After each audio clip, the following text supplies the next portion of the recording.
نحمده ونصلي على رسوله الكريم اما بعد فاعوذ بالله من الشيطان الرجيم بسم الله الرحمن الرحيم رب اشرح لي صدري ويسر لي امري واحلل عقدة من لساني يفقهوا قولي ربنا زدنا علما اللهم فقهنا في الدين اللهم انا نسألك علما نافعا وعملا متقبلا ورزقا طيبا اللهم انفعنا بما علمتنا وعلمنا ما ينفعنا وزدنا علما۔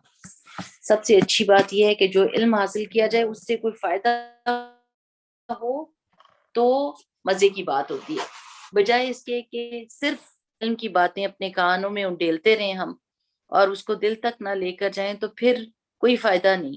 فائدہ اسی علم کا ہوتا ہے جو دل پر اثر کرے اور آپ کو مجبور کر دے جس چیز کا مطالبہ اللہ سبحانہ وتعالیٰ نے آپ سے کیا ہے۔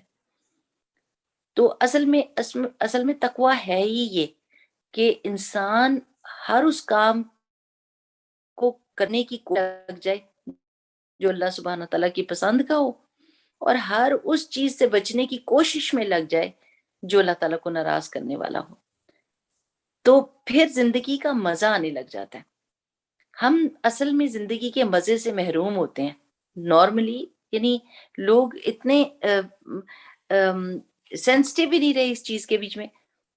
سینسٹیو کا کیا مطلب ہوتا ہے؟ جس کو کوئی سینس ہو نا، وہ فیل کر سکے اس چیز کو، تو ہم نہیں فیل کر سکتے اس محبت کو، اس خوشی کو، اس اطمینان کو، اس چیز کا مزہ ہی نہیں اٹھایا تو پھر یعنی اس کو چکھا ہی نہیں تو پھر اس کا ٹیسٹ کیا پتا ہوگا نا۔ اور ہم سمجھ رہے ہوتے ہیں کہ شاید دنیا کی جو رونقیں ہیں یا پیسے سے یا فیشن سے یا میل ملاپ سے یا بہت زیادہ سوشل ایکٹیویٹیز سے ہم خوشیاں حاصل کر سکتے ہیں، حالانکہ ہم ان کے بیچ میں جا کے خالی جاتے ہیں اور زیادہ خالی ہو کے واپس آتے ہیں۔ تو اللہ تعالیٰ سے یہ دعا کرنی چاہیے کہ جس بھی کلاس کے اندر ہم انٹر ہوں، جو بھی درس سن رہے ہوں یا کوئی حدیث سن رہے ہوں، تو اللہ تعالیٰ سے یہ خلوص کے ساتھ دعا کیا کریں، اللہ سبحانہ تعالیٰ اس میں سے کوئی چیز تو میرے اندر ڈال، مجھے توفیق دے کہ میں اس میں سے کوئی ہیرا موتی کوئی چیز اپنے اندر لے لوں، میں بھی امیر ہو جاؤں۔ ہم؟ اچھا، اب جناب ہم پڑھ رہے ہیں ظلم کا چیپٹر، اور ظلم کا جو پہلی کلاس تھی ہماری بائی مسٹیک وہ ریکارڈ نہیں ہوئی، تو اینی ویز ظلم کا جو ڈیفینیشن ہے وہ کیا ہے؟ وہ تو شیئن فی غیر محلہ، کہ کسی چیز کا اس کی اصل جگہ سے ہٹا کے کہیں اور رکھ دینا، کسی کا حق ہو اور اس کو نہ دینا۔ تو قرآن کے بیچ میں اللہ سبحانہ وتعالیٰ نے ڈفرنٹ جگہ پہ ظالموں کو سزا کا مستحق قرار دیا ہے۔ ہر بندہ ایک ڈفرنٹ طریقے کے ظلم کا مرتکب ہوتا ہے، مطلب وہ ڈفرنٹ طرح کا ظلم کرتا ہے اور اس ظلم کے حساب سے اس کی سزا ہوتی ہے، لیکن ظلم اللہ کو اچھا نہیں لگتا۔ ظلم ایک ایسی چیز ہے، اللہ سبحانہ وتعالیٰ یہ چاہتے ہیں کہ ہر بندہ دوسرے جو بھی اس کے ساتھ ریلیٹڈ چیزیں یا ذات ہے، اللہ سبحانہ تعالیٰ کی ذات ہے، رسول اللہ صلی اللہ علیہ وسلم کی پرسنالٹی ہے، اپنے ماں باپ ہیں، اپنے گھر والے ہیں، بہن بھائی ہیں، سب کو ان کا حق دے۔ آپ پورا قرآن پڑھ کے دیکھ لیں، آپ کو پتا چلے گا کہ اٹس آل اباؤٹ یور معاملات ود اللہ سبحانہ تعالیٰ، یور تعلق ود اللہ سبحانہ تعالیٰ، ود یور ریلیجن، اینڈ دین آپ کے آس پاس کے لوگ، کہ آپ نے ان کے ساتھ کیسا معاملہ کرنا ہے۔ تو جب ان معاملات میں ہم گڑبڑ کرتے ہیں تو پھر اس کو ظلم کہا جاتا ہے، کہ ہم اس چیز کا اس بندے کا حق نہ دیں اور اس کا حق اٹھا کے کسی اور کو دے دیں، تو پھر اس کو ظلم کہتے ہیں۔ اللہ سبحانہ تعالیٰ کی ذات کے حق میں جو بھی ظلم ہم کرتے ہیں، یعنی اللہ کا حق ہوتا ہے کہ اللہ سے ڈرا جائے، اللہ سبحانہ تعالیٰ کی بات مانی جائے، اللہ کی عبادت کی جائے۔ جب یہ حق اٹھا کے ہم بندوں کو، سوسائٹی کو، فیشن کو، اپنے کلچر کو دے دیتے ہیں تو پھر یہ ظلم ہوتا ہے۔ اس ظلم کا اللہ کو تو کوئی نقصان نہیں، الٹیمیٹلی نقصان کس کو ہوتا ہے؟ اس بندے کو جو ظلم کر رہا ہوتا ہے۔ رسول اللہ صلی اللہ علیہ وسلم کا کیا حق ہے کہ انہوں نے اپنی زندگی میں اتنی زیادہ قربانیاں دی، ہمیں سیدھا راستہ دکھانے کے لیے، اللہ سبحانہ تعالیٰ کے احکام کو آسان کر کے پریکٹیکل طریقے سے ہم کو بتا دیا۔ حق کیا ہے کہ ہم ان کی بات مانیں، ان کو فالو کریں۔ لیکن جب ہم ان کا حق اٹھا کے آج کل کے کسی بھی چیز کو دے دیں کہ نہیں بھی ان کی بات نہیں ماننی، حدیث کو چھوڑ کے اس کے مقابلے میں کسی اور چیز کو لے لینا، اللہ کے رسول صلی اللہ علیہ وسلم کی سنت کو چھوڑ کر کسی اور طریقے کو فالو کرنے لگ جانا، تو پھر یہ کیا ہوگا؟ یہ ظلم ہوگا۔ ہم حق نہیں ادا کر رہے اپنے پیارے نبی صلی اللہ علیہ وسلم کا، لیکن اس کا کیا نقصان رسول اللہ صلی اللہ علیہ وسلم کو ہے؟ قطعی نہیں۔ نقصان الٹیمیٹلی جا کے کس پہ پڑتا ہے؟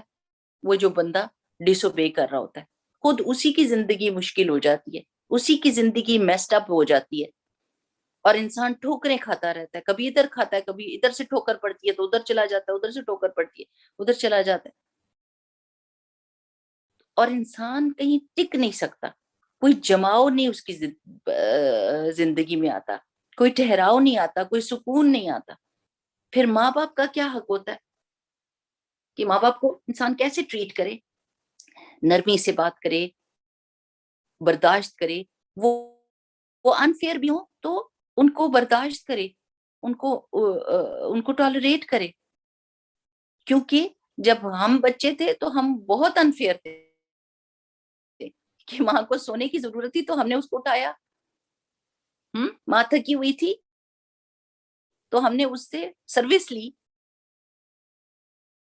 آپ دیکھیں کہ ماں باپ ہمارے لیے ہماری کتنی انفیئر باتوں کو برداشت کرتے ہیں اور ہمیں سرو کرتے ہیں ساری عمر، تو پھر کبھی جب وہ بوڑھے ہو جائیں اور ہم جوان ہوں تو پھر ہمیں کیسے ٹریٹ کرنا چاہیے ان کو؟ ان کا کیا حق ہے؟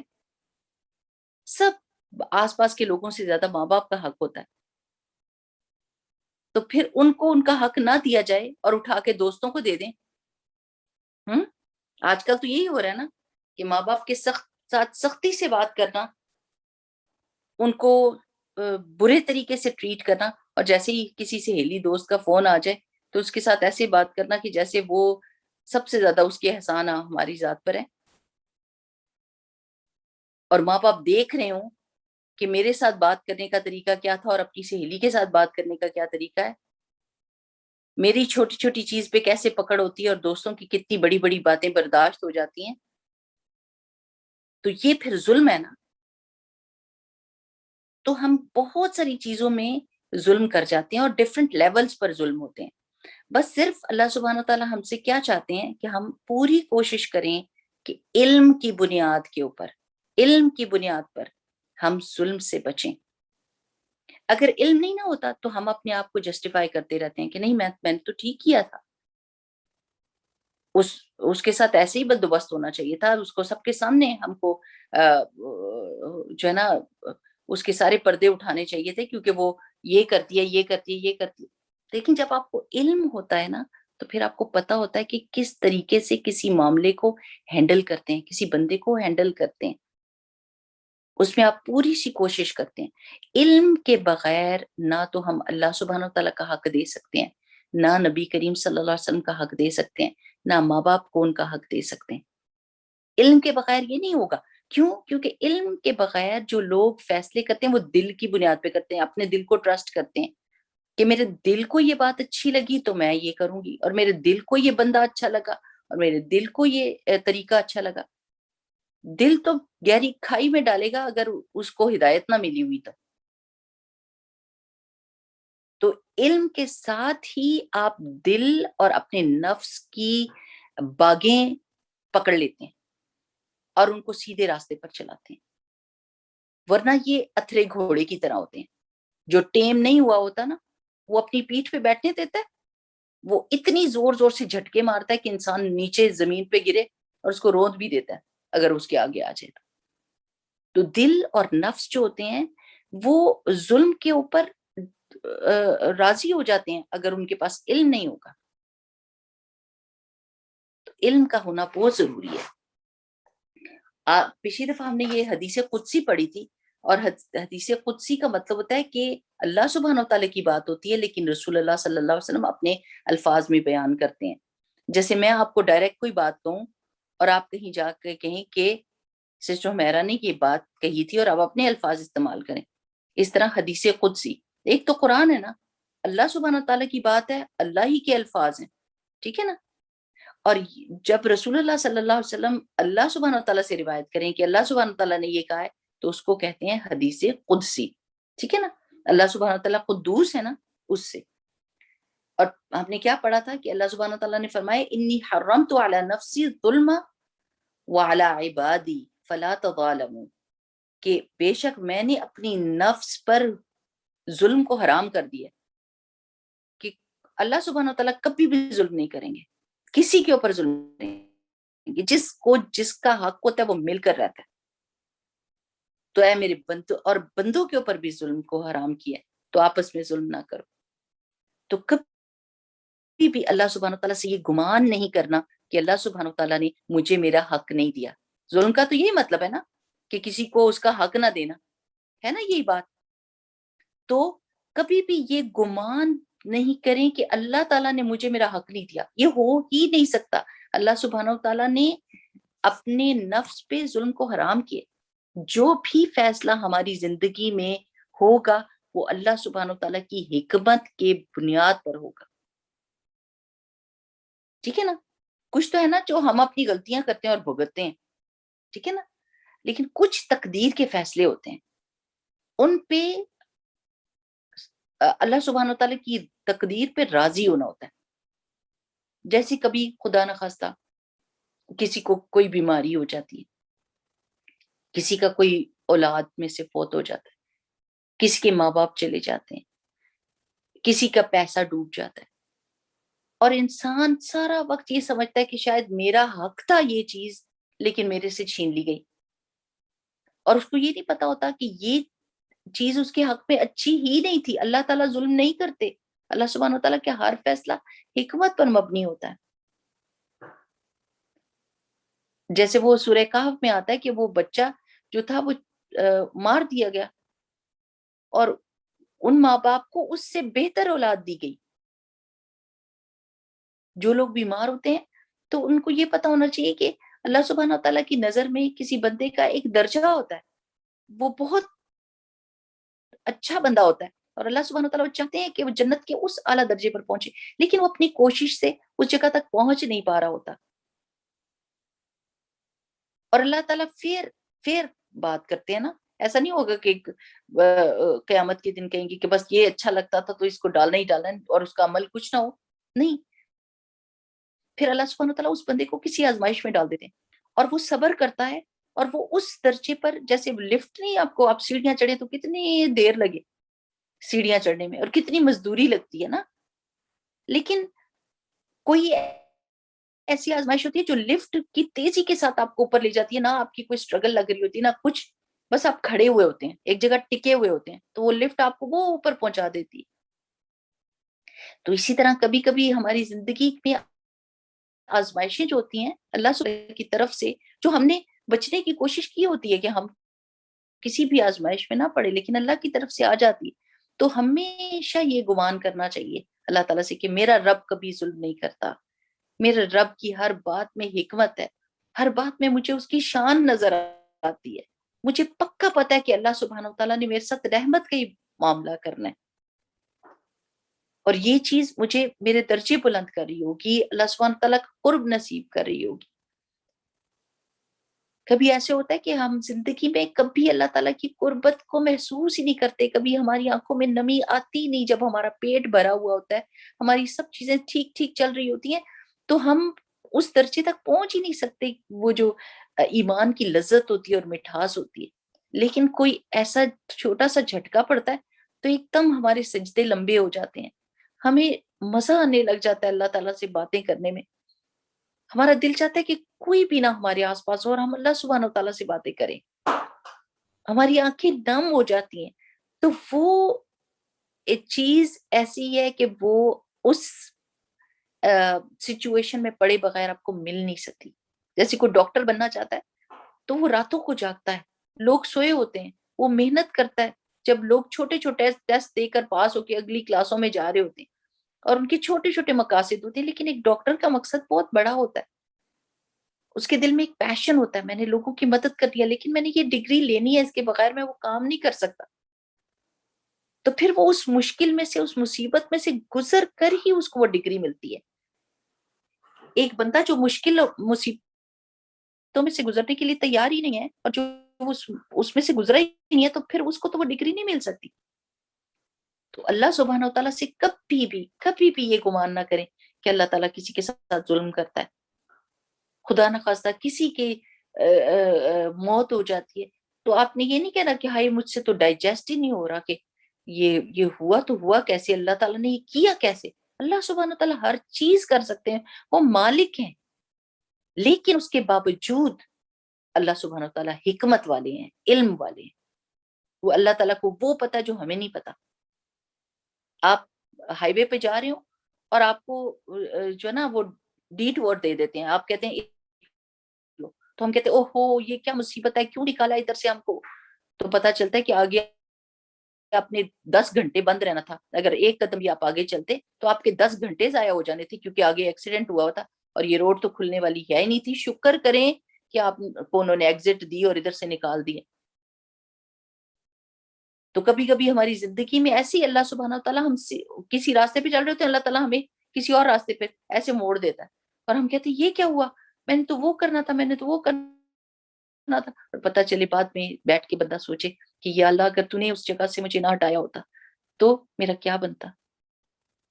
ہماری زندگی میں کیسے دوست کوئی ایسے آتے ہیں جن کو ہم بہت پیار کر رہے ہوتے ہیں, لیکن اللہ تعالیٰ ان کو ہم سے دور کر دیتا ہے کیونکہ ان کی دوستی ہمارے لیے اچھی نہیں تھی. ہم رو رہے ہوتے ہیں کہ ہائے اللہ وہ کیوں دوری ہو گئی,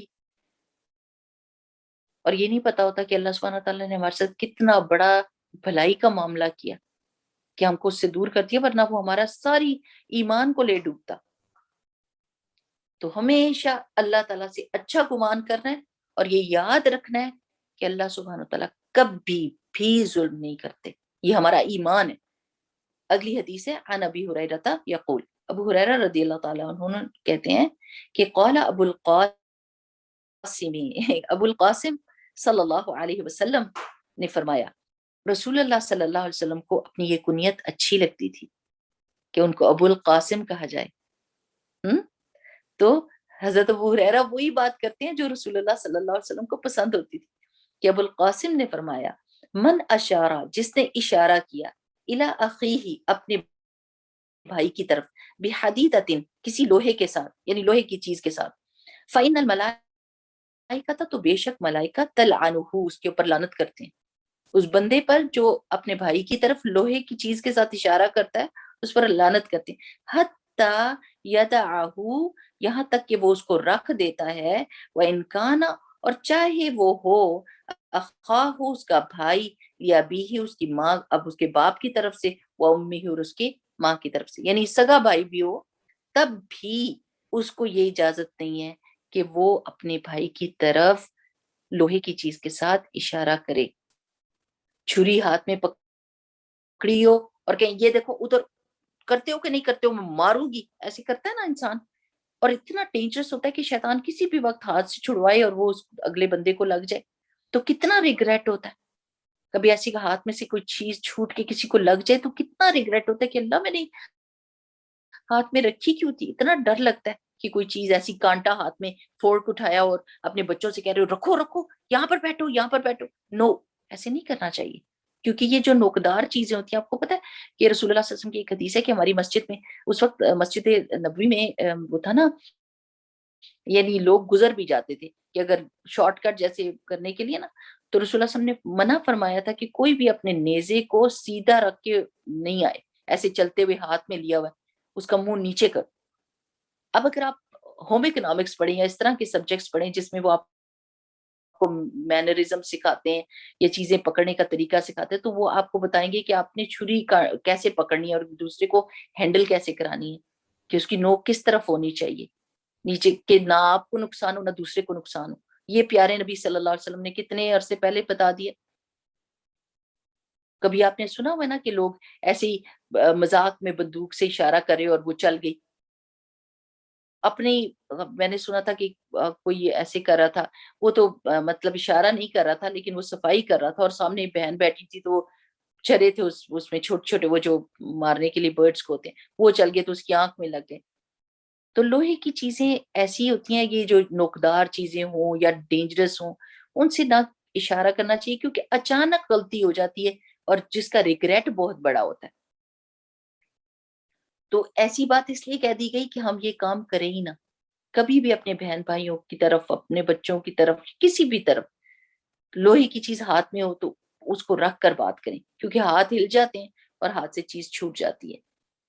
عن عبداللہ ابن عمر، عبداللہ بن عمر رضی اللہ تعالیٰ عنہ سے روایت ہے، عنہما، اب دیکھیں عنہما آیا نا، حضرت عبداللہ بھی صحابی تھے اور حضرت عمر رضی اللہ تعالیٰ عنہ بھی صحابی تھے جو ان کے باپ ہیں، ٹھیک ہے نا، تو دونوں ہی صحابی تھے، تو دونوں کے لیے جب یوز ہوتا ہے نا صیغہ، تو عنہما اللہ تعالیٰ راضی ہو ان دونوں سے، ٹھیک ہے۔ حضرت عبداللہ نے روایت کی عن النبی صلی اللہ علیہ وسلم، نبی کریم صلی اللہ علیہ وسلم سے، قال، آپ صلی اللہ علیہ وسلم نے فرمائے، الظلم، ظلم، ظلمات، ظلمات، ظلمات میں سے ہوگا یوم القیامہ، قیامت کے دن۔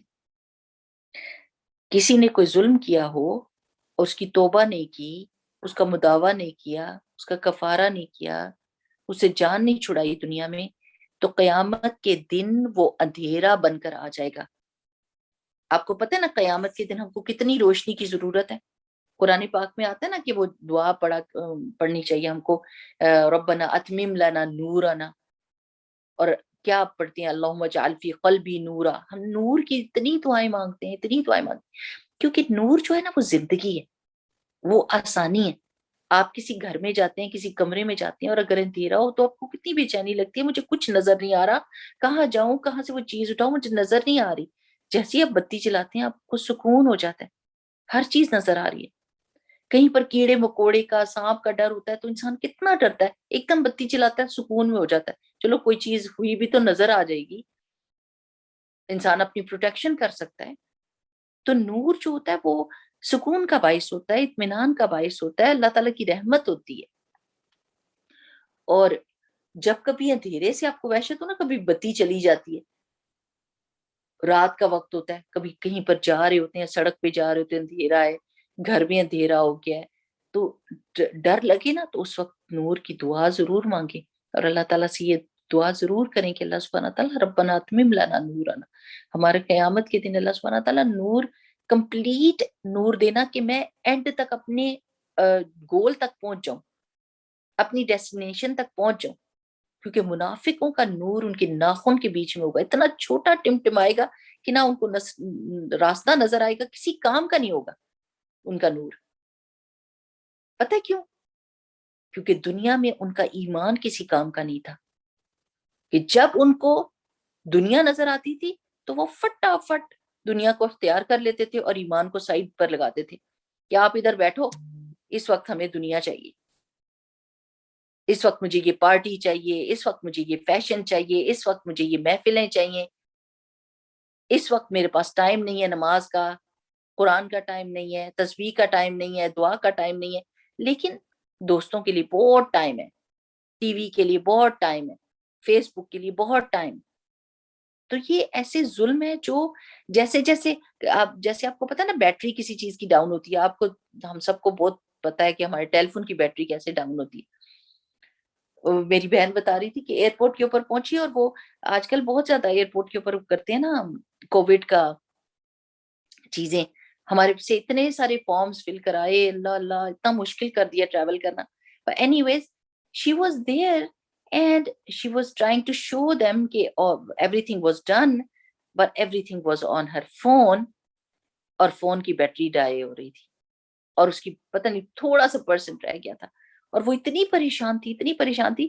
تو آپ کو پتہ ہے کہ جس وقت بہت شدید ضرورت ہوگی نور کی، اور اس وقت نور کی بیٹری ڈاؤن ہو ظلم کی وجہ سے، تو پھر کیسی جان نکلے انسان کی، کیا اللہ یہاں پہ بندہ بیٹھے کا بیٹھا رہ جائے گا، یہ تو بیٹری لاسٹ کرنی چاہیے میرے اس وقت تک۔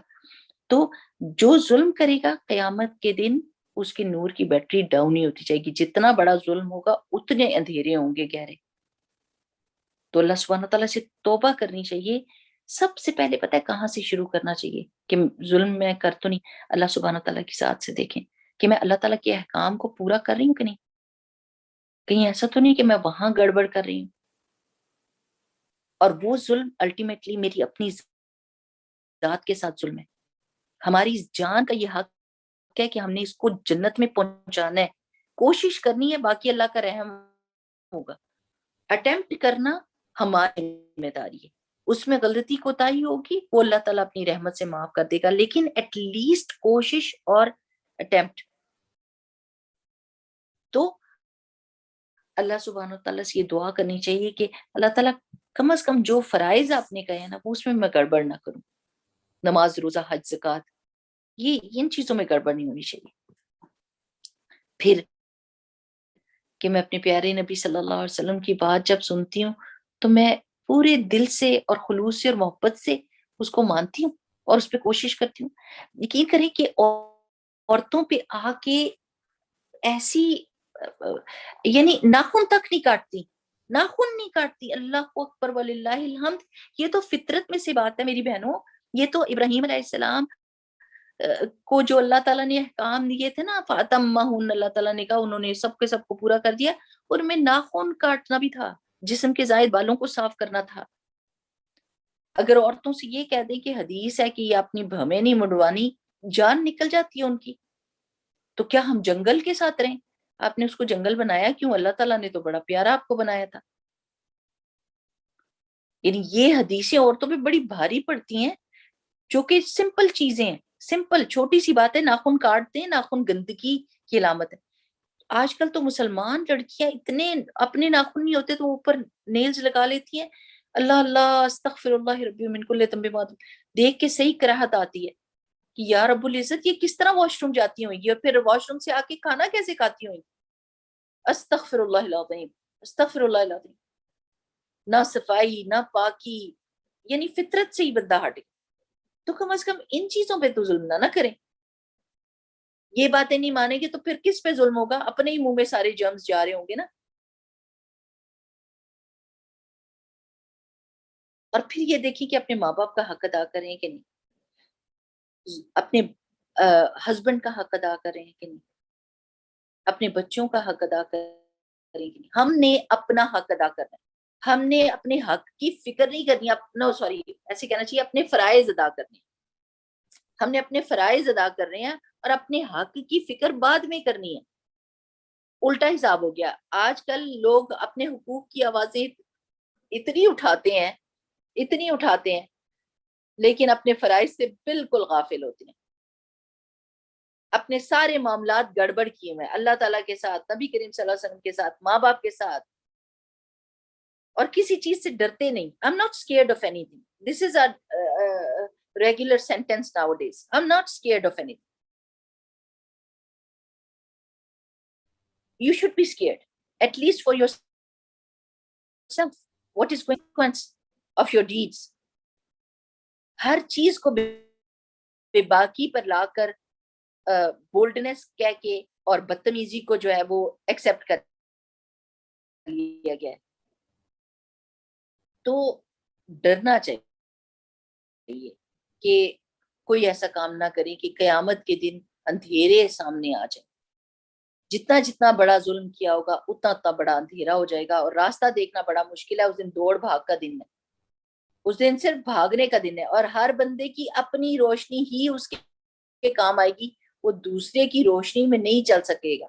سمجھے کہ ہر بندہ صرف اپنی روشنی کو دیکھ سکے گا. ایسے دوسرے کے لیے وہ انویزیبل ہو جائے گی. کہ میں اپنے ہسبینڈ سے کہوں کہ آپ اپنی روشنی میں مجھے بھی چلا لیں، نو. وہ اپنی روشنی کو دیکھ بھی رہے ہوں گے اور اس میں چل بھی رہے ہوں گے، لیکن دوسرا بندہ اس روشنی سے فائدہ نہیں اٹھا سکے گا اور صرف اپنی روشنی کے بلبوتے پر چلے گا.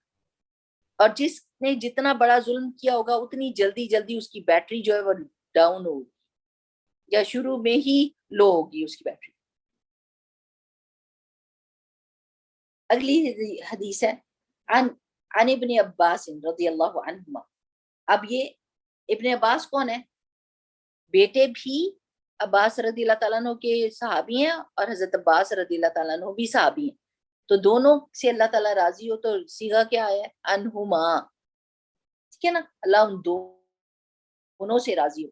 ان سے روایت ہے ان نبی صلی اللہ علیہ وسلم کہ بے شک نبی کریم صلی اللہ علیہ وسلم نے بعثا بھیجا معاذ بن جبل رضی اللہ تعالیٰ عنہ کو الى الیمن، یمن کی طرف. فقال، پھر آپ صلی اللہ علیہ وسلم نے ان کو نصیحت کی اور فرمایا اتقی، ڈرنا بچنا، دعوت بد دعا سے المظلومی مظلوم کی، فإنہا کیونکہ بے شک یہ یعنی دعوت یعنی مظلوم کی بد دعا جو ہے، لیسا نہیں ہے بینہا اس دعا کے درمیان و بین اللہ اور اللہ کے درمیان حجاب کوئی حجاب، یعنی ڈائریکٹ جاتی ہے اوپر تک بد دعا مظلوم کی، چاہے وہ مظلوم کوئی جانور ہو، چاہے وہ مظلوم کوئی کافر ہو، چاہے وہ مظلوم کوئی مشرک ہو، کوئی بدکار ہو، لیکن اگر اس پہ ظلم ہوا ہے اور اس نے بد دعا کیا تو اس کی بد دعا قبول ہوگی۔ اللہ سبحانہ تعالیٰ کو ظلم نہیں اچھے لگتے۔ وہ مفتی مہنگ کا آپ نے وہ دیکھا ہوگا نا، میں نے بچوں کو دکھایا تھا کہ وہ بچوں نے چوہا پکڑ کے اور اس کی دم کے ساتھ پٹاخہ اور جوڑ دیا، وہ جیسے نہیں ہوتی پھل جھڑی سی جس میں سے چنگاریاں نکل رہی تھی، اس کو تنگ کر رہی تھی اور اس کی دم کے ساتھ اس کو جوڑ دیا، تو وہ ڈر بھی رہا ہے اس پٹاخے سے اور آگ سے جل بھی رہا ہے، تو وہ بھاگتا بھاگتا ان کے ہاتھ سے نکلا تو انہی کے گھر کے اندر چلا گیا اور گھر میں آگ لگ گئی، پورا کا پورا وہ گھر جل گیا۔ یعنی ایک مظلوم، وہ بلی کا قصہ بھی آپ نے سنا ہے کہ کسی عورت نے بلی کو باندھ کے رکھا دروازے پہ، وہ خرون مارتی رہی، وہ اپنے ناخنوں سے کرتی رہی، اسکریچ کرتی اور مر گئی، تو اس کو جہنم میں ڈالا گیا۔ رسول اللہ صلی اللہ علیہ وسلم نے فرمایا کہ کیوں نہ اس کو کھول دیا کہ وہ جہاں کے گھاس چاٹ لیتی، کچھ کھا لیتی، کہ کم از کم مرتی تو نہ اور اس کو بددعا تو نہ لگتی اس کی۔ تو مظلوم چاہے کوئی بھی ہو، بچوں کو اس طرح مارتے ہیں ٹیچرز، اور یعنی قرآن کے ٹیچرز اس طرح مارتے ہیں کہ وہ سمجھتے ہیں کہ شاید یہ ان کا حق ہے کہ وہ بچے کو مارے۔ کیا رسول اللہ صلی اللہ علیہ وسلم نے اس طرح قرآن کو سکھایا تھا؟ قرآن کی محبت کو اس طرح ڈالا تھا لوگوں کے دلوں میں کہ ان کو چانٹے لگا کے، ان کو الٹا لٹکا کے، ان کی انگلیوں کے بیچ میں پینسلیں ڈال کے اوپر سے مارنا، پائپ سے مارنا، یہ طریقہ سکھایا تھا کہ قرآن اس طرح سکھانا۔ یہ جو ظلم کرتے ہیں نا، یہ نہ سمجھیں کہ اس کا کوئی کانسیکوینس نہیں ہے اور اس پہ کوئی پکڑ نہیں ہوگی۔ کوئی بندہ جنت نہیں ہو سکتا جب تک کہ وہ ساری مارے نہ کھا لے جو اس نے دوسروں کو ظلم کے تحت مار دی تھی۔ ایک صحابی تھے نا، وہ اپنے اس کو مار رہے تھے غلام کو، تو پیچھے سے رسول اللہ صلی اللہ علیہ وسلم نے فرمایا کہ ایسا مت کرو، ڈرو۔ مجھے ایگزیکٹ ورڈز نہیں یاد رسول اللہ صلی اللہ علیہ وسلم کے، تو انہوں نے جب پیچھے مڑ کے دیکھا تو انہوں نے کہا یا رسول اللہ صلی اللہ علیہ وسلم کہ اس نے غلطی کی تھی اور میں نے اس کو آزاد کیا۔ انہوں نے فوراً اس کو آزاد کر دیا، اس ڈر سے کہ کہیں رسول اللہ صلی اللہ علیہ وسلم نے جو مجھے سزا بتائی ہے میں اس کا، رسول اللہ علیہ وسلم نے فرمایا کہ اگر تم ایسا نہ کرتے تو تم کو یہ ملتا۔ یعنی جو ہماری اتھارٹی ہو تو اس کا یہ مطلب نہیں ہے کہ ہم ظلم کرنے کا ہمیں لائسنس مل گیا۔ اگر بچہ چھوٹا ہے اور وہ ہمارے گھر سے بھاگ نہیں سکتا، وہ روٹی کے لیے ہمارا محتاج ہے، کپڑے استری کرے وہ اس کو ہمارا محتاج ہے ہر چیز کے لیے، تو اس کا یہ مطلب نہیں کہ ہم جس وقت دل چاہے اس کی ہڈی بس یہ کر دیں اور ہمیں کوئی پوچھنے والا نہیں، اور اللہ تعالیٰ بھی کہے گا کہ ہاں ماں ہے تو ٹھیک کیا اس نے۔ ایسا نہیں کر سکتے۔ یہ سارے بدلے اگر دنیا میں توبہ استغفار نہیں کی اور دنیا میں معافی نہیں مانگی تو جنت میں انٹر ہونے سے پہلے قنطرہ پہ تو ضرور یہ ساری چیزیں واپس مل جائیں گی۔ جس نے چانٹا ظلم سے مارا ہوگا اس کو چانٹا مل جائے گا۔ تو یہ سوچ لیں کہ جیسا آپ اپنے آپ کی ٹریٹمنٹ چاہتے ہیں نا، ویسے ہی دوسروں کو ٹریٹ کریں، ایون بچوں کو بھی۔ آپ کو کیا دل کرتا ہے کہ عزت ہو، کوئی اچھی بات بتائے، احترام کرے، ہے نا یہ بات، تو بالکل اسی طریقے سے پھر ان کو ٹریٹ کریں۔ کیونکہ بچے نا، چھوٹے چھوٹے بچے جو ہوتے ہیں نا، ان کی بھی عزت نفس ہوتی ہے۔ ہم سمجھتے شاید ان کی بےعزتی کرتی ہو، تم تو اتنی موٹی ہو، تم تو اتنی پاگل ہو، تم تو کچھ سمجھ ہی نہیں آتا، تم یہ تو، ہم یہ سمجھ ہوتے کہ شاید بچوں کو یہ چیزیں محسوس ہی نہیں ہو رہی، یا وہ پاگل ہیں یا ان کا دماغ خراب ہے کہ ان کی عزت نفس بالکل ویسی ہے جیسے ہماری ہے۔ آپ یہ سوچ لیں اس وقت یہ کہتے ہوئے کہ اگر میں یہاں پر اس کی جگہ ہوں اور کوئی مجھے یہ کہہ رہا ہو، یہ ظلم کوئی میرے ساتھ کر رہا ہو نا، ظلم کی ڈفرنٹ قسمیں ہیں نا، کوئی ہم ظلم کو سوچتے ہیں تو ہم سمجھتے ہیں شاید حکمران ہی ظلم کرتے ہیں، شاید کوئی بادشاہ بن کے وزیر اعظم بن کے ہی ظلم کر سکتا ہے.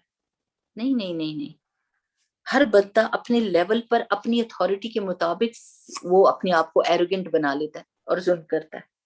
کبھی تانا یا ظلم کے تصویر آئے تو ایک دم لگتا ہے ساس ہی ظلم کر سکتی ہے, حالانکہ بہویں اس سے زیادہ بڑی ظالم ہو جاتی ہیں. وہ کہتے ہیں نا بد سے بدنام برا, تو ہم نے ساس کو نام کر کے اور جو بد ہے اس کو اوکے کر دیے. ہر بندہ اپنی اپنی جگہ پر یہ سوچے کہ وہ کس طرح کے ظلم میں انوالوڈ ہے اور اللہ تعالیٰ سے توبہ کرے, اس بندے سے معافی مانگ لے, اس کو کمپنسیٹ کر دے کسی بھی طریقے سے.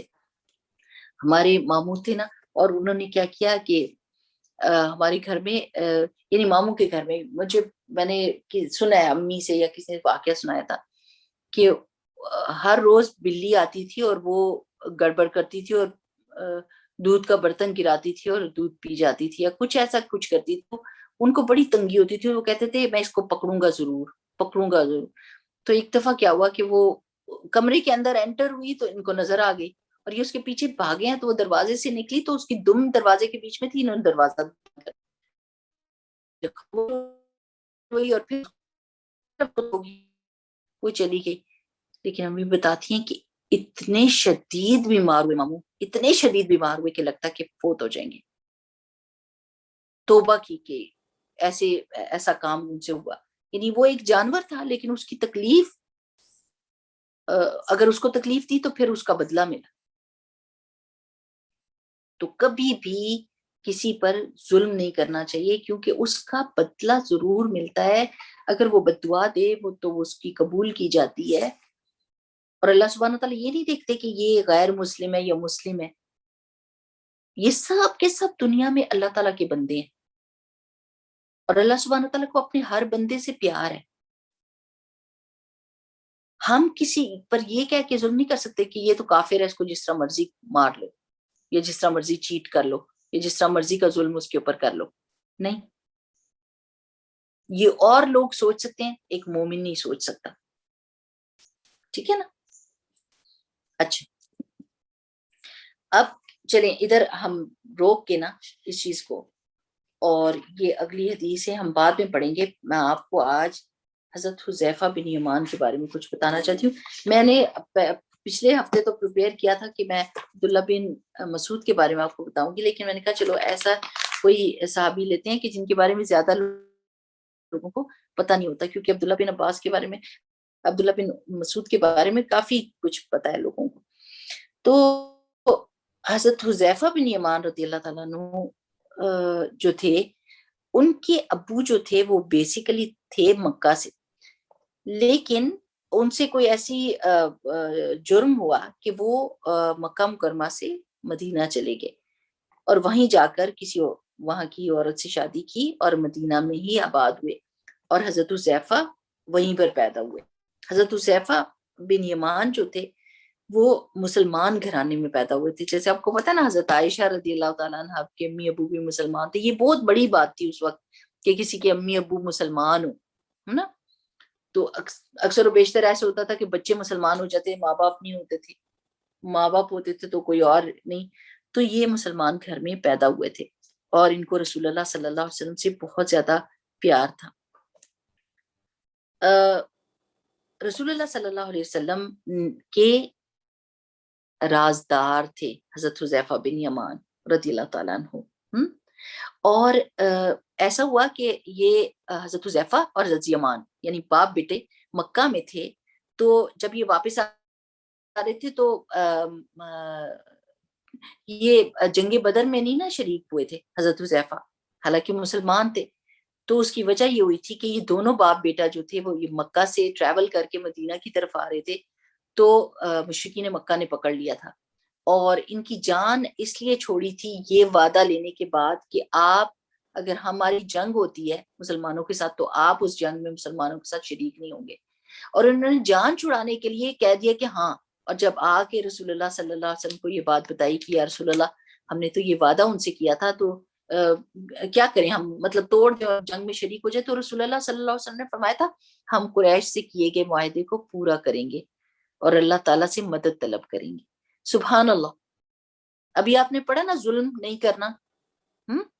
تو آپ دیکھیں کہ یہ ظلم ہوتا کہ وعدہ کسی سے کر لیا، چاہے وہ مشرک بھی تھا تو رسول اللہ صلی اللہ علیہ وسلم نے ان کو یہ کہا کہ آپ نے کیا کرنا ہے، آپ نے وعدے کو پورا کرنا ہے. اچھا، اور غزوہ احد میں کیا ہوا تھا کہ حضرت حذیفہ کے والد جو تھے وہ بوڑھے تھے نا، تو ان کو عورتوں کے اوپر اور بچوں کے اوپر ان کی حفاظت کے لیے رکھا ہوا تھا. تو جب بہت زیادہ جنگ شروع ہوگی تو ان کے والد نے کہا کہ نہیں جا کے تو ہمیں بھی لڑنا چاہیے، کہ ہم نے تو ویسے بھی مر جانا ہے تو چلو شہید ہی ہو کے جاتے. تو جب یہ گئے تو مسلمان ان کو چونکہ اتنا زیادہ اس وقت کنفیوژن کریٹ ہوئی تھی کہ مسلمانوں کو پتہ ہی نہیں چلا کہ یہ حضرت یمان ہے، اور انہوں نے ان کو شہید کر دیا مسلمانوں کے گروہ نے. اور حضرت حذیفہ کہہ رہے ہیں کہ یہ میرے والد ہیں، یہ میرے والد ہیں، لیکن وہ شہید ہو گئے. اس کے بعد رسول اللہ صلی اللہ علیہ وسلم نے فرمایا تھا کہ ہم حذیفہ کو دیت دیں گے. لیکن حضرت حذیفہ رضی اللہ تعالیٰ عنہ نے کیا کہا تھا کہ میرے ابو کو شہادت کا شوق تھا، تو وہ اللہ تعالیٰ نے ان کو دے دی ہے، تو میں نے دیت مسلمانوں کے لیے وقف کر دی ہے. تو رسول اللہ صلی اللہ علیہ وسلم نے اس چیز کو بہت پسند کیا تھا. اور رسول اللہ صلی اللہ علیہ وسلم کو ان کی کیا کیا چیزیں اچھی لگتی تھی. حضرت Huzaifa was really what do you say حاضر دماغ، یعنی کوئک تھنکر جو نہیں ہوتے، جیسے ہم ہوتا ہے نا کبھی ہمارا دماغ ہم انڈرسٹینڈ نہیں کرتے، ہم کہتے can you repeat your what ever you said. تو حاضر دماغ تھے اور بڑی جلدی سے مشکل سچویشن کو، اور کوئک تھنکر تھے کہ جلدی سے معاملے کی تہ تک پہنچ جاتے تھے کہ اصل معاملہ کیا ہے. اور he was a very good secret keeper. That's why he was being chosen by رسول اللہ صلی اللہ علیہ وسلم کہ وہ اپنے راز کی حفاظت کر سکتے تھے. اور کیا ہوا تھا کہ جب رسول اللہ صلی اللہ علیہ وسلم کو یہود اور منافقین کی طرف سے بڑی مشکلات آ رہی تھی تو رسول اللہ صلی اللہ علیہ وسلم نے منافقین کے جو تقریباً 80 کے قریب تھے ان کے نام حضرت حذیفہ کو بتا دیے تھے، اور ان سے یہ کہا تھا، صرف یہ نہیں کہ نام بتا دیے تھے، پھر فائدہ کیا ہوا نام بتانے کا، نام بتا کے یہ کہا تھا کہ ہوشیار رہنا. اب چونکہ ایک بندے کو پتا چل گیا ہے تو وہ کسی بھی طریقے سے جب وہ نقصان پہنچانے لگے گے تو وہ بھی ایسا طریقہ کر لے گا کہ مسلمان ان کی چالوں سے بچ سکیں گے. تو یہ دھیان میں رہتے تھے کہ کون کون منافقین ہیں، اسی لیے ان کو رازدار رسول صلی اللہ علیہ وسلم کہا جاتا ہے. ان کا اور کارنامہ یہ کہ غزوہ خندق میں he was a young boy at that time. تو رسول اللہ صلی اللہ علیہ وسلم اس وقت سب بھوک سے اور سردی سے بالکل نڈھال ہوئے تھے، اور دیکھنے کے لیے کہ جا کے دیکھتے ہیں کہ ان کا کیا مشرکین کا حال ہے. اور بہت شدید تیز ہوائیں چل رہی تھی اور ٹھنڈ بہت زیادہ تھی اور مسلمانوں کے پاس کھانا کوئی نہیں تھا. تو رسول اللہ صلی اللہ علیہ وسلم نے پوچھا تھا ان سے کہ آپ کون ہو؟ تو انہوں نے کہا کہ یا رسول اللہ میں حذیفہ ہوں. تو رسول اللہ صلی اللہ علیہ وسلم نے فرمایا کہ جاؤ اور مشرکین کے لشکر میں ایسے گھل مل جاؤ جیسے آپ ان کو سمجھ نہ آئے کہ آپ کون ہو، اور جا کے سنگن لے کر آؤ کہ ان کے کیا ارادے ہیں. تو اس وقت حضرت حذیفہ بالکل کانپ رہے تھے اور ڈر بھی، ان کو کہتے ہیں کہ مجھے بہت شدید ڈر لگ رہا تھا. تو رسول اللہ صلی اللہ علیہ وسلم نے میرے لیے دعا کی اور میرے دل سے ڈر بھی چلا گیا اور مجھے سردی بھی نہیں لگی. اور یہ آرام سے جا کے بیٹھ گئے اور کہنے لگے کہ جیسے ہی میں جا کے بیٹھا تو ابو سفیان آئے، اور اس وقت وہ کافر تھے نا، مشرک تھے. تو ابو سفیان نے کہا کہ ہمیں ڈر ہے کہ میں ایک بات کرنے جا رہا ہوں اور میرا دل نہیں چاہتا کہ یہ محمد صلی اللہ علیہ وسلم تک پہنچے، تو آپ سب ایک دوسرے کے آس پاس دیکھ لو کہ کون کون بیٹھا ہے. تو چونکہ یہ کوئک تھنکر تھے تو انہوں نے اس سے پہلے کہ ان سے کوئی پوچھتا، انہوں نے اپنے ساتھ والے سے پوچھ لیا آپ کون ہو، اور اسے اپنا نام بتا دیا اور اس کو ٹائم ہی نہیں دیا کہ وہ ان کا نام پوچھے، اور وہیں پر بیٹھے رہے. تو ابو سفیان نے کہا کہ میں تو ادھر سے جا رہا ہوں اور ہماری تو ہانڈیاں الٹ گئی ہیں، ہمارے خیمے اکھڑ گئے ہیں اور ہمارے پاس کچھ نہیں رہا، تو میں تو اپنے گھر واپس جا رہا ہوں، آپ سوچ لو کہ آپ نے کیا کرنا. تو ادھر سے لشکر چل پڑے تھے. تو حضرت حذیفہ نے واپس آ کے رسول اللہ صلی اللہ علیہ وسلم کو یہ بات بتائی تھی، اور یہ ان کا کارنامہ تھا کہ وہ اتنے سمجھدار تھے اور اتنے اسمارٹ تھے کہ وہ اس وقت میں مسلمانوں کے کام آئے. اچھا، پھر یہ کہ حضرت عمر فاروق رضی اللہ تعالیٰ عنہ کیا کیا کرتے تھے کہ ان کا معمول تھا کہ جب کوئی فوت ہو جاتا تھا تو وہ دیکھتے رہتے تھے کہ حضرت حذیفہ تیاری کریں یا اس کی جنازے میں جانے کی کہ نہیں، کیونکہ ان کو پتا تھا کہ اگر یہ منافق ہوا تو یہ اس کے جنازے میں نہیں جائیں گے، اور جب وہ نہیں جاتے تھے تو حضرت عمر بھی رک جاتے تھے اور دوسروں کا انتظار کرتے تھے کہ کوئی اور اس کا جنازہ پڑھاتے، لیکن حضرت عمر رضی اللہ تعالیٰ عنہ نہیں جایا کرتے تھے۔ اور آپ کو پتا نا کہ حضرت عمر پوچھا کرتے تھے کہ اے حذیفہ اللہ کی قسم ہے تم میں کہ تم بتاؤ کہ کہیں میرا نام و نام منافقین میں تو نہیں ہے۔ استغفر اللہ العظیم، جب میں یہ سنتی ہوں نا، یقین کرے مجھے سیریسلی مجھے رونا آتا ہے کہ اتنی بشارتیں ملنے کے بعد، اتنی خوشخبریاں ملنے کے بعد، اتنی نیکیاں کرنے کے بعد، اتنی سالڈ جو ہے نا جنت کی اس کے باوجود اتنا ڈر کہ کہیں میرا کوئی ایسا عمل نہ ہو کہ ان چیزوں پہ پانی پھیر دے، اور کہیں میں ان لوگوں میں تو نہیں ہوں، تو مجھے بتا دو۔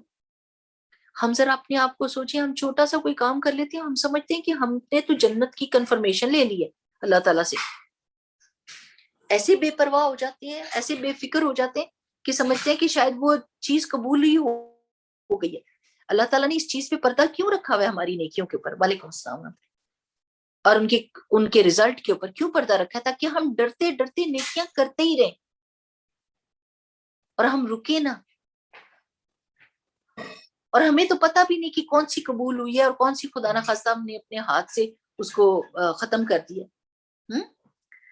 تو حضرت عمر رضی اللہ تعالیٰ عنہ کا یہ حال تھا کہ وہ یہ کیا کرتے تھے۔ اور ایک دفعہ حضرت عمر رضی اللہ تعالیٰ عنہ نے اپنے گورنمنٹ کے کچھ آفیشلز نامینیٹ کیے، تو لیکن پہلے حضرت حذیفہ سے پوچھا کہ یہ جو میں نے نامینیٹ کیے ہیں بندے، ان میں کوئی منافق تو نہیں ہے؟ یعنی وہ نام جو رسول اللہ صلی اللہ علیہ وسلم نے آپ کو دیے تھے اس میں سے کوئی تو نہیں؟ تو انہوں نے کہا ہاں ایک ہے۔ تو انہوں نے کہا آپ مجھے اس کا نام بتا دیں۔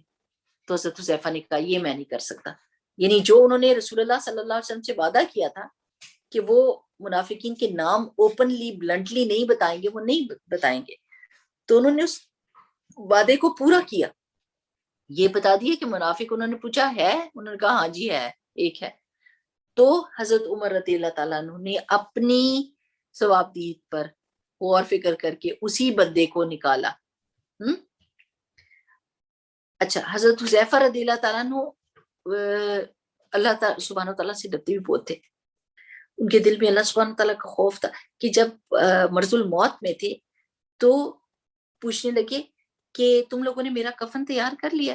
تو انہوں نے کہا کہ جی ہاں۔ تو انہوں نے کہا زیادہ قیمتی کفن نہ پہنانا، اگر اللہ تعالیٰ کہ ہاں میرے لیے خیر و بھلائی کا فیصلہ ہوا تو اس کفن کو بہترین پوشاک میں بدل دیا جائے گا، یعنی مجھے ادھر بہتر پوشاک مل جائے گی، اور اگر معاملہ اس کے برعکس ہوا تو یہ کفن بھی گل سڑ جائے گا، مجھے اتنے قیمتی کفن سے کوئی فائدہ نہیں پہنچنے لگا۔ اس کے بعد یہ دعائیہ کلمات کہے کہ اللہ سبحانہ وتعالیٰ تو جانتا ہے کہ میں نے زندگی بھر فقیری کو امیری پر اور عاجزی کو اور انکساری کو سربلندی اور سرفرازی پر اور آخرت کو دنیا پر ترجیح دی۔ اور پھر حضرت حذیفہ فوت ہوئے تھے، اللہ سبحانہ تعالیٰ ان پر رحم کرے اور ان کے درجات بلند کرے، اور اللہ سبحانہ تعالیٰ ہمیں توفیق دے کہ ہم ان کی زندگی سے کچھ نہ کچھ ضرور سیکھیں، سمجھداری، حکمت اور راز کی پابندی، کہ اگر کسی نے راز دے دیا ہے تو پھر اس راز کی حفاظت، یہ کتنی ضروری چیز ہوتی ہے نا۔ کہ کسی خاتون نے مجھے بتایا تھا کہ ان کی امی جو تھیں وہ سارے محلے کی عورتیں ان کے پاس آیا کرتی تھی مشورہ کرنے کے لیے کہ وہ ذرا حکمت والی تھیں، وہ اچھی خاتون تھیں، سلجھی ہوئی تھیں، بردبار تھیں، نرم مزاج والی تھیں، تو وہ آ کے اپنے شوہروں کے بارے میں، اپنے گھر کے بارے میں باتیں شیئر کرتی تھی اور ان سے مشورہ لیا کرتی۔ تو وہ کہتی ہیں کہ میری امی ان کو کہا کرتی تھی کہ آپ نے جو بات کہی ہے آپ سمجھے کہ آپ نے کنویں میں ڈال دی ہے اور ادھر سے کوئی نہیں نکالنے والا، یعنی کوئی دوسری عورت آئے تو یہ نہ ہو کہ میں اس کے سامنے بات کبھی بھی نہیں ہوگا کہ میں اس کے ساتھ آپ کی بات کر دوں یا اس کی بات آپ سے کر دوں، ایسا نہیں ہوگا۔ اور وہ ایسے ہی کرتی رہی جب تک وہ فوت ہوئی، اللہ سبحانہ تعالیٰ ان سے راضی ہو۔ کبھی کبھی ایسے ہوتا ہے نا کہ لوگ آپ کے ساتھ شیئر کرتے ہیں مسئلے مسائل، تو پھر یہ ہوتا ہے کہ اس کی حفاظت ہونی چاہیے، اس کے نام کی حفاظت ہونی چاہیے کہ نام کسی کو نہ بتایا جائے اور اس کے راز کو افشا نہ کیا جائے۔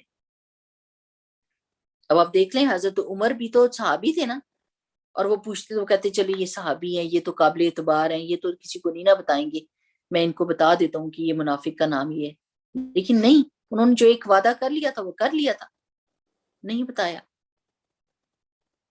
تو اللہ سبحانہ تعالیٰ سے دعا ہے کہ اللہ تعالیٰ ہمارے اندر اچھے اوصاف پیدا کر دے۔ اللہم اہدنی لأحسن الاخلاق، اللہ سبحانہ تعالیٰ ہمیں ہدایت دے دے بہترین خوبصورت اخلاق کی طرف۔ لا یہدی لأحسنہا الا انت، کہ آپ کے سوا تو کوئی اس راستے پر ہم کو چلا ہی نہیں سکتا۔ وصرف عنی سیئہا، اور میرے سے میرے اخلاق کی برائی کو دور کر دیجئے۔ ولا یصرف عنی سیئہا الا انت، اور اس اخلاق کی برائی سے آپ کے سوا تو اور کوئی دور کر ہی نہیں سکتا۔ یعنی on our own we can't say that we can be the best person، میں بہت اچھی ہوں، ہم اپنا پاکی بیان نہیں کر سکتے، اپنی جس وقت آپ دیکھیں آپ اپنے بارے میں کوئی اچھی بات کرتے ہیں نا، اور ذرا سا آپ کے بیچ میں وہ آتا ہے کوئی زوم آتا ہے، اسی وقت ٹھوکر لگتی ہے اور انسان مارا جاتا ہے۔ تو اللہ سبحانہ تعالیٰ سے دعا ہے، چلے آپ اگر کچھ شیئر کرنا چاہتے ہیں تو ضرور کریں، کوئی واقعہ سنا دیا کریں، کوئی ایسی چیز جو ہمارے بھی علم میں اضافہ ہو، ہمیں بھی مزہ آئے۔